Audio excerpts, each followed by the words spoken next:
दोस्तों, ये कहानी बिरजू नाम के एक भेलपुरी वाले की है, जिसकी भेलपुरी बहुत ही मशहूर थी। उसके ठेले पे हमेशा भीड़ लगी रहती थी, लेकिन अपनी बीवी के कहने पर उसने अपनी भेलपुरी का दाम बढ़ा दिया। आगे क्या हुआ जानने के लिए हमारी ये कहानी अंत तक जरूर देखिए। और हाँ, ऐसी ही अनोखी और मजेदार कहानियाँ देखने के लिए हमारे इस चैनल को जरूर सब्सक्राइब करें। समुंदर के किनारे बिरजू भेलपुरी वाले की दुकान थी। शाम के वक्त बहुत से लोग समुंदर के किनारे टहलने आया करते थे, जिसकी वजह से बिरजू की दुकान पर बहुत भीड़ हुआ करती थी। अरे आओ भाई आओ, बिरजू के हाथ से बनी नमकीन, तीखी, खट्टी, मीठी इमली के आचार वाली स्वादिष्ट भेलपुरी खाओ। एक बार खाओगे बार बार आओगे। वाह भाई वाह, क्या मस्त भेलपुरी बनी है। पता नहीं क्या जादू है बिरजू भैया के हाथों में। और नहीं तो क्या, हम घर पर चाहे जितनी कोशिश कर ले, पर ऐसी भेलपुरी नहीं बना पाते। अरे जरा हमें भी तो सिखाओ बिरजू भैया, आखिर आप ये भेलपुरी बनाते कैसे हो? अरे बहन जी, दुकानदार अगर अपना राज बता दे तो फिर उसकी दुकान कैसे चलेगी। बस यूँ समझ लीजिए कि आपका आशीर्वाद है और हमारा प्यार है, और कुछ नहीं। आपकी बातें भी इस भेलपुरी की तरह नमकीन और मीठी है बिरजू भैया। इस तरह से बिरजू और बिरजू की भेलपुरी दोनों ही बड़े मशहूर हो चुके थे। बिरजू को मुनाफा भी अच्छा खासा होने लगा था।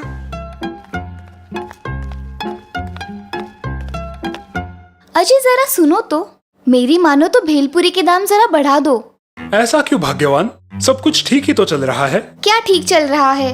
अपना सोनू अब कॉलेज जाने लगा है, उसे मोटरसाइकिल चाहिए, नहीं तो वो कॉलेज नहीं जाएगा। कॉलेज नहीं जाएगा? वो क्यों?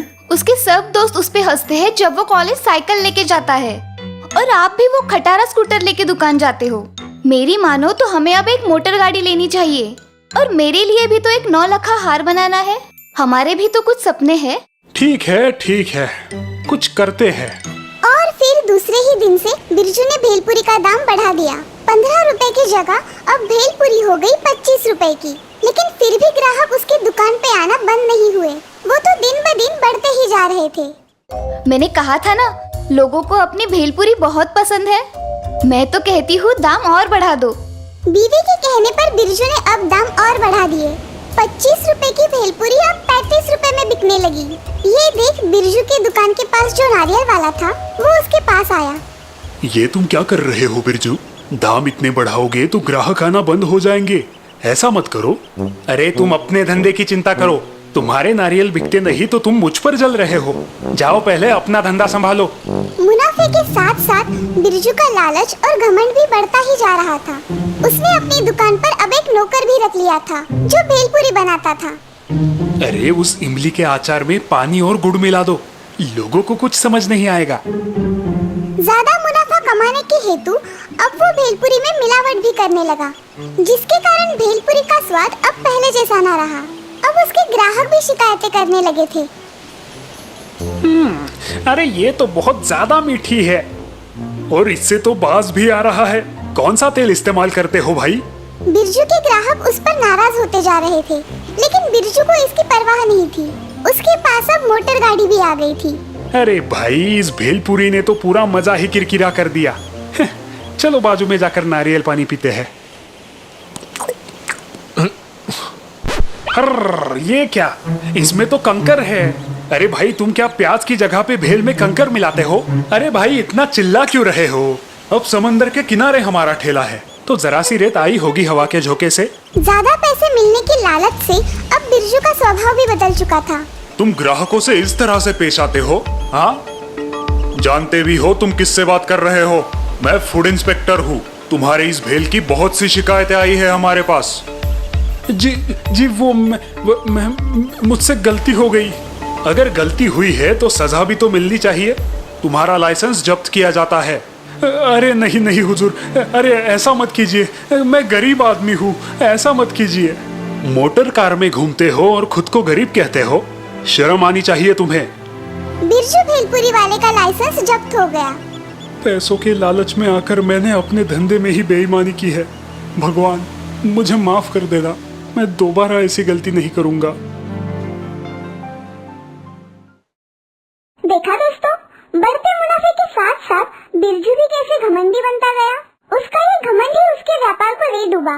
तो दोस्तों, इस कहानी से हमें ये सीख मिलती है कि घमंड और लालच से हमेशा नुकसान ही होता है। हमें इन बुरी आदतों से दूर रहना चाहिए। रामपुर गांव में मंगतराम चाय वाले की दुकान बड़ी ही मशहूर थी। मंगतराम था भी बड़ा मेहनती। वो हर दिन सुबह 5 बजे उठता था और अपने काम पर लग जाता था। उसके पास 5 भैंसें थी, जिनका ताजा ताजा दूध निकालकर उसे लेकर वो अपनी दुकान की तरफ निकलता था। गांव में जो रेलवे स्थानक था, उसके बाहर ही मंगतराम की चाय की दुकान थी। इसीलिए उसकी दुकान पर भीड़ भी बहुत हुआ करती थी। वाह मंगतराम, क्या बढ़िया चाय बनाई है। हाँ भाई, सच में। मैं रहता तो हूँ पास वाले गांव में, लेकिन चाय पीने हमेशा इसी के दुकान पर आता हूँ। मंगतराम भाई, जरा हमें भी तो बताओ, तुम चाय में ऐसा क्या मिलाते हो? बस अपना प्यार मिला देता हूँ उसमें। शायद उसी वजह से वो बढ़िया बन जाती होगी। मंगतराम ने बड़ी ही चतुराई से अपना जवाब दिया था, लेकिन उसकी चाय की इस स्वाद का असली राज तो कुछ और ही था। मंगतराम चाय में डालने के लिए जो मसाला इस्तेमाल करता था, उसे वो अपने हाथों से बनाया करता था। इस मसाले में वो ताज़ा चाय के पत्ते, हल्दी, शहद, लवंग, इलायची ऐसी बहुत सारी चीजें मिलाया करता था। तब जाके कहीं वो मसाला बनता था। वाह, क्या खुशबू है। ये है मेरी चाय का असली राज। बस इतना ही नहीं, वो हमेशा अपनी भैंसों का ताजा दूध ही चाय में मिलाने के लिए इस्तेमाल करता था, जिससे वो ज्यादा गाढ़ी और स्वादिष्ट बन जाती थी। मंगतराम, कहाँ जा रहे हो? आज दुकान भी बंद है। हाँ, वो थोड़ा शहर से सामान लाना है, शाम तक आ जाऊंगा। मंगतराम रेलवे में से सफर करता हुआ शहर पहुंचता है। अपनी जरूरत की चीजें खरीद कर वो बस अब निकलने ही वाला होता है कि तभी उसे एक बहुत बड़ा मॉल दिखाई देता है। बड़ा ही शानदार मॉल है। थोड़ी देर अंदर घूम के आता हूँ।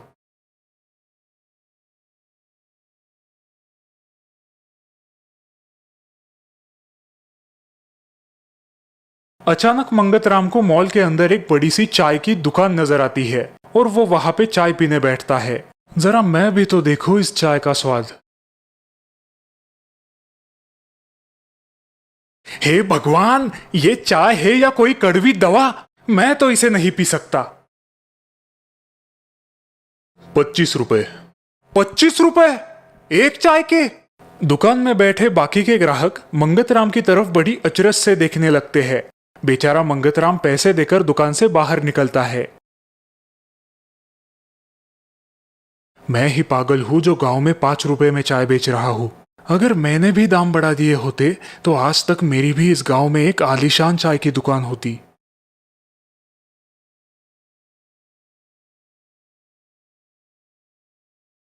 बस इसी ख्याल को लेकर मंगतराम अपने गांव पहुंचा और दूसरे ही दिन से उसने अपने चाय के दाम बढ़ा दिए। 5 रुपए की चाय अब हो गई 15 रुपए की। अरे भाई, ये मंगतराम को क्या हो गया है?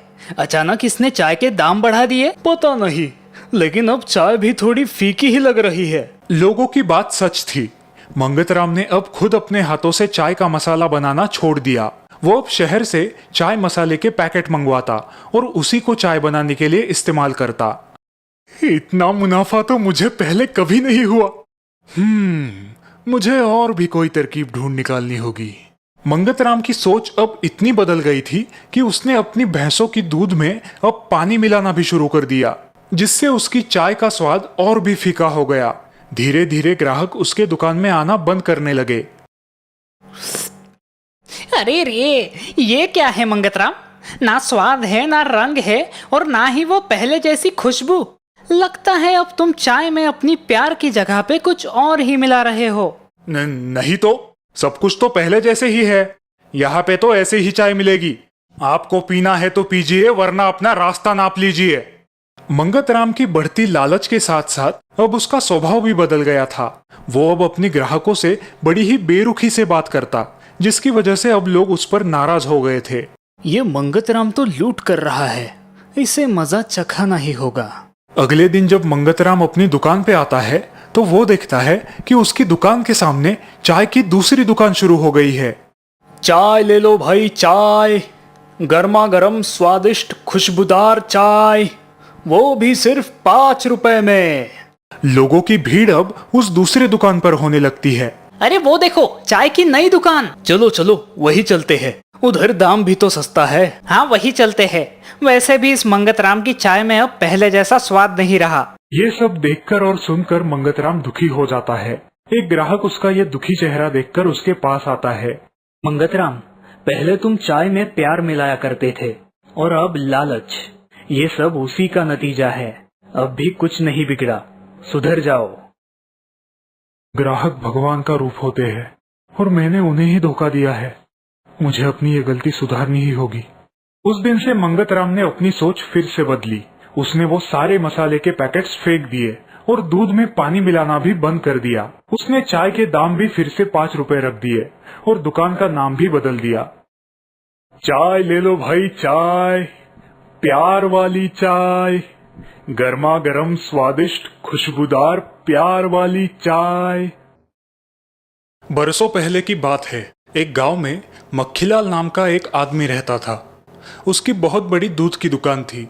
उस दुकान में वो घी, दही और भी कई प्रकार की चीजें रखता था। अरे ये क्या, आज इतनी मक्खियां कहां से आ गई?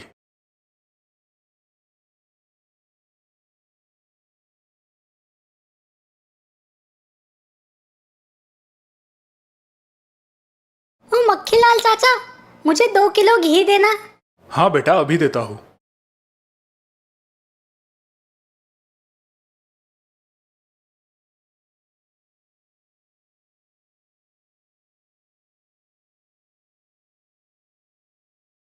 अरे ये क्या मक्खीलाल चाचा, इसमें तो मक्खी गिरी है। क्या मक्खी? दिखाओ तो जरा। लड़का मक्खीलाल को घी का डिब्बा दिखाता है। रुको बेटा, मैं तुम्हें अभी दूसरा घी का डिब्बा देता हूँ। मक्खीलाल उस घी के डिब्बे में से मक्खी निकालता है और वही डिब्बा उस लड़के को देता है। लो, ये लो बेटा, अब ठीक है ना? हाँ मक्खीलाल चाचा, चलो अब मैं चलता हूँ। तभी उसकी दुकान में राजमहल से 2 सिपाही आते हैं। सुनो मक्खीलाल, दोपहर तक 40 किलो घी राजमहल तक पहुंच जाना चाहिए। हाँ हाँ, मगर इतना घी? आज राजमहल में दावत है क्या? हाँ, आज महाराज ने सभी मंत्रियों के लिए दावत रखी है। ठीक है, चिंता मत करो, आपको घी वक्त पर मिल जाएगी।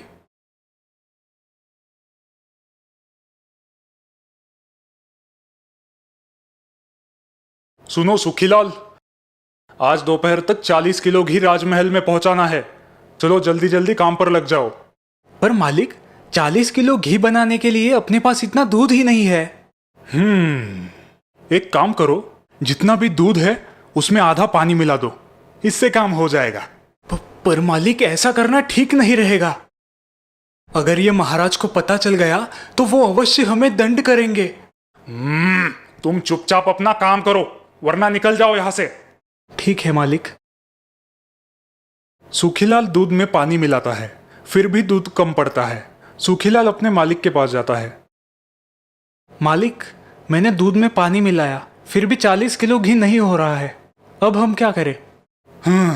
ठीक है, तुम बाहर जाओ और दुकान संभालो, इसे मैं देखता हूँ। ठीक है मालिक।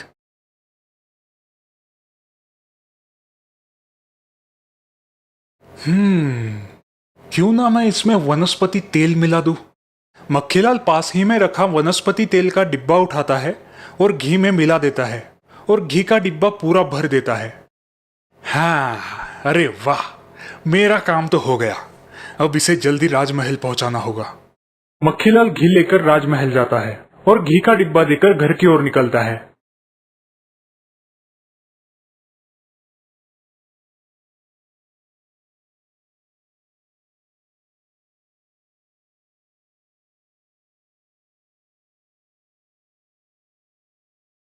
खाना हो जाने के बाद सभी मंत्री राजा से मिलकर अपने घर निकल जाते हैं।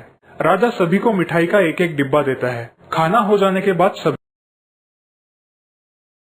अरे वाह, कितनी अच्छी सुगंध आ रही है। थोड़ी मिठाई मैं भी चख लेता हूँ।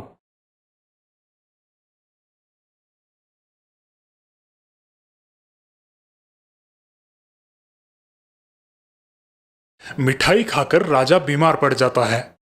महाराज, सारे मंत्री भी आपकी तरह बीमार हुए हैं। क्या? ये कैसे हो सकता है? लगता है मिठाई में कुछ गड़बड़ थी। जाओ, जाकर हलवाई को बुलाओ। जी महाराज। अरे ओ मूर्ख, तुमने ये कैसी मिठाई बनाई? तुम्हारी मिठाई खाकर सभी लोग बीमार पड़े हैं।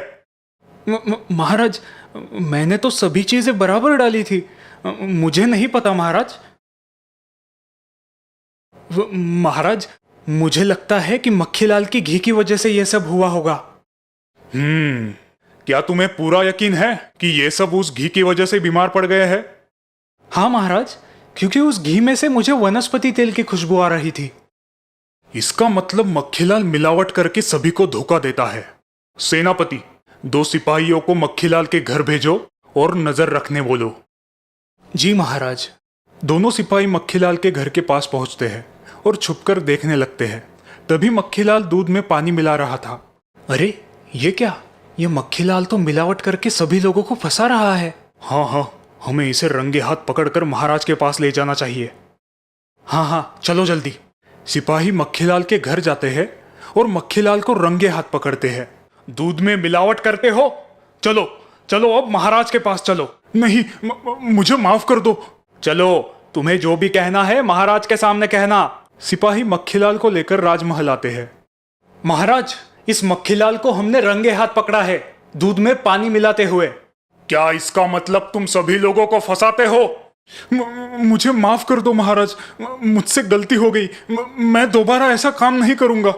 सेनापति, इसे यहाँ से ले जाओ और काली कोठड़ी में डाल दो। नहीं महाराज, मुझे माफ कर दो, मैं दोबारा ऐसा नहीं करूंगा। महाराज मक्खीलाल की बात नहीं सुनते और सेनापति मक्खीलाल को काली कोठड़ी में डाल देता है।